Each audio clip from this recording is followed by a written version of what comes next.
जयपुर नाम का बहुत बड़ा राज्य था। उसमें एक छोटा सा गांव था। इस गांव का एक नियम था जो कई वर्षों से चला आ रहा था। वो ये था कि इस गांव के राजा का चुनाव खुद वहां के लोग ही करते थे और वो जो भी राजा चुनते वह 5 साल तक राज्य करता था।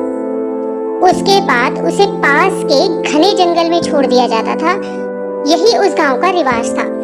परंतु आज तक उस जंगल से कोई राजा वापस नहीं आया था और न ही किसी ने यह जानने की कोशिश की थी कि वो सब राजा कहाँ चले गए। अब पुराने राजा के 5 साल पूरे हो चुके थे। लोगों को नए राजा की तलाश थी।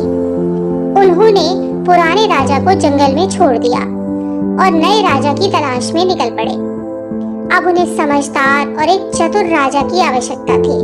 नए राजा के चुनाव का काम राज्य के मंत्री को सौंपा गया। राज्य के मंत्री ने किशोर नाम के एक व्यक्ति के बारे में बहुत सुना था। किशोर एक बहुत गरीब व्यक्ति था और वह पास के गांव में ही अपने परिवार के साथ रहता था। एक दिन मंत्री किशोर के पास गए और उसे सारी बात बताई। मंत्री ने कहा, क्या तुम इस राज्य के राजा बनना पसंद करोगे? क्या तुम्हें ये प्रस्ताव मंजूर है? किशोर थोड़ी देर के लिए चुप हो गया और कुछ सोचने के बाद बोला, मुझे 1 दिन का समय दीजिए आप, मैं फिर आपको बताता हूँ। इस पर मंत्री बोला, ठीक है, मैं कल फिर आऊंगा, आप मुझे अपना उत्तर बता दीजिएगा।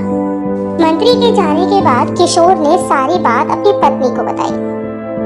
तो पत्नी खुश होते हुए बोली कि एक तरफ तो वो तुम्हें राजा बनने का अवसर दे रहे हैं, फिर भी आपने 1 दिन का समय मांगा, इसमें इतना क्या सोचना है?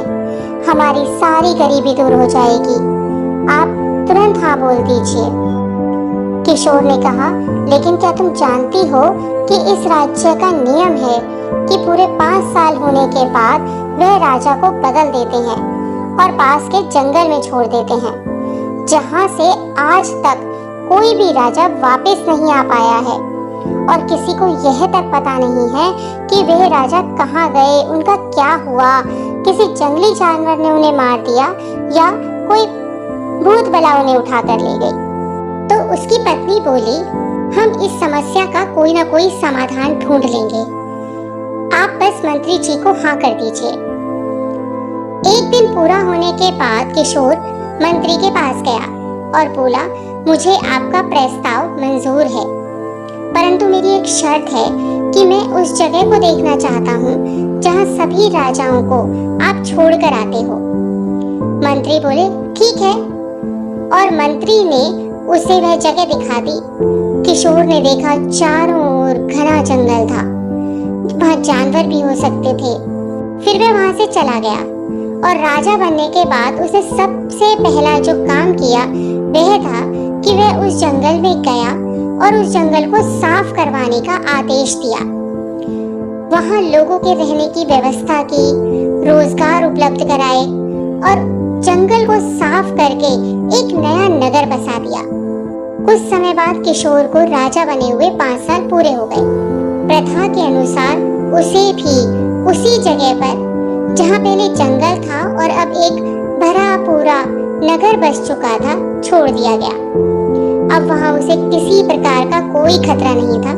वहाँ किशोर आराम से अपने परिवार के साथ रहने लगा।